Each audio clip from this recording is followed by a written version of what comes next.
కథ రెండు పిల్లులు జిత్తులమారి కోతి. ఒక ఊరిలో రెండు పిల్లులుండేవి. అవి మంచి స్నేహితులే, కాని ఎప్పుడూ ఏదో ఒకదానికి పోటీపడుతూ ఉండేవి. ఒకరోజు వాటికి బాగా ఆకలివేసింది. ఆహారం కోసం వెతుకుతుండగా ఒక ఇంటి బయట పెద్ద రొట్టెముక్క దొరికింది. రొట్టెని చూసి రెండూ సంతోషించాయి.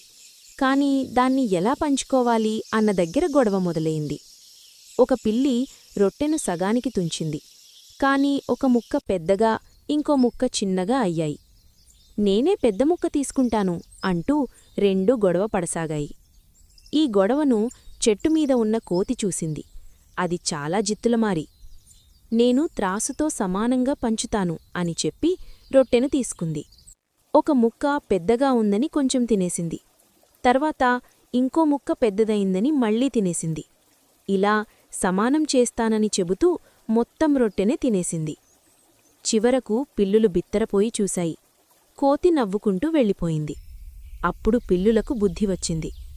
మనలో మనం పంచుకున్నుంటే ఇద్దరి కడుపు నిండేది కదా అని బాధపడ్డాయి. నీతి: మన సమస్యలను మనమే పరిష్కరించుకోవాలి.